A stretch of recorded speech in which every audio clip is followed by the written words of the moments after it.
Assalamualaikum warahmatullahi wabarakatuh. Perkenalkan nama saya Tita Pauli Maharani dengan NIM akhiran 2363 dari kelas A1.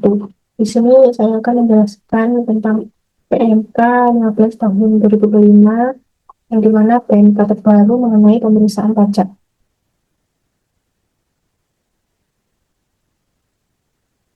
Yang pertama itu ketentuan umum pemeriksaan.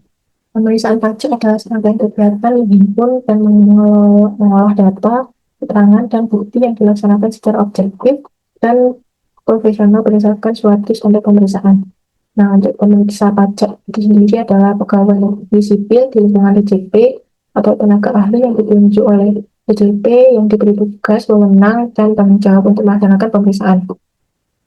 Kemudian di sini ada pemeriksaan bukti permulaan. Nah, pemeriksaan bukti permulaan ini adalah pemeriksaan yang dilakukan untuk mendapatkan bukti permulaan tentang adanya dugaan telah terjadinya tindak pidana di bidang perpajakan.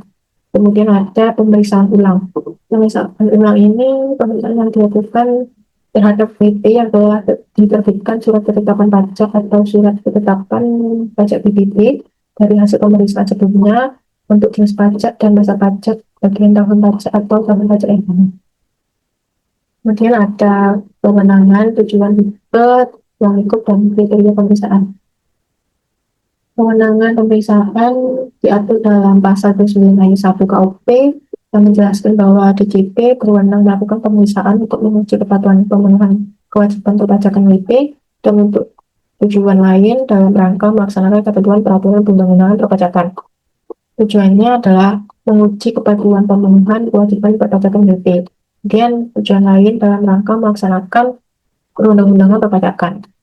Untuk ruang lingkup pemeriksaan itu meliputi satu, beberapa atau seluruh jenis pajak, untuk satu atau beberapa masa pajak, bagian tahun pajak, satu atau beberapa objek PPP. Kemudian untuk jenis pajak yang menjadi objek pemeriksaan itu ada pajak penghasilan, PPN, pajak penjualan atas barang mewah, Benutrai, PBB, pajak penjualan, pajak karbon, dan pajak lain yang diadministrasikan oleh DJP. Selanjutnya ada tipe pemeriksaan yang dibagi menjadi tiga, yaitu yang pertama pemeriksaan lengkap yang dimana menguji seluruh pos dalam surat pemberitahuan secara mendalam. Kemudian pemeriksaan fokus menguji satu atau beberapa pos dalam SPT secara mendalam. Yang terakhir pemeriksaan spesifik dilakukan secara sederhana pada satu atau beberapa pos tertentu. Selanjutnya kriteria pemeriksaan menguji kepatuhan. Nah, di sini ada beberapa kriteria. Yang pertama itu wajib pajak mengajukan permohonan pengembalian kelebihan pembayaran pajak. Wajib pajak menyampaikan surat pemberitahuan yang menyatakan lebih bayar atau rugi. Wajib pajak telah diberikan pengembalian pendahuluan kelebihan pembayaran pajak. Wajib pajak melakukan perubahan tahun buku atau metode pembukuan dan lain-lainnya. Kemudian di sini juga ada kriteria pemeriksaan tujuan lain. Yang pertama, pemberian nomor pokok wajib pajak secara jabatan, penghapusan nomor pokok wajib pajak, pengukuhan pengusaha kena pajak secara jabatan, pencabutan pengukuhan pengusaha kena pajak, dan lain-lainnya. Selanjutnya di sini ada standar pemeriksaan. Standar pemeriksaan ini dibagi menjadi tiga bagian. Yang pertama, standar umum. Pemeriksaan pajak harus mendapatkan pendidikan atau pelatihan teknis yang cukup serta memiliki keterampilan sebagai pemeriksa pajak. Kemudian pemeriksa pajak harus memiliki integritas dan independensi dalam melakukan atau melaksanakan tugas.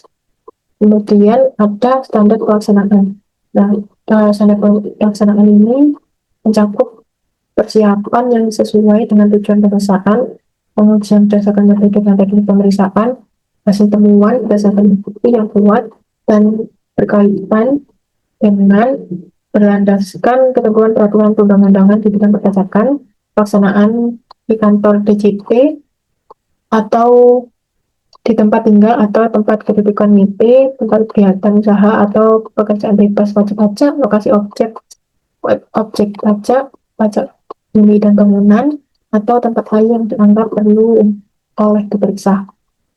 Kemudian dokumentasi pelaksanaan pemeriksaan dalam bentuk kertas kerja pemeriksaan. Selanjutnya ada standar pelaporan. Yang pertama itu laporan hasil pemeriksaan disusun berdasarkan kertas kerja pemeriksaan. Kemudian laporan hasil pemeriksaan memuat tentang pelaksanaan pemeriksaan, sebulan dan usulan pemeriksaan pajak serta dapat memuat pengungkapan informasi lain yang terkait dengan pemeriksaan. Kemudian ada jangka waktu pemeriksaan. Nah, untuk jangka waktu pemeriksaan ini ada jangka waktu pengujian dan ada jangka waktu pembahasan akhir hasil pemeriksaan dan laporan.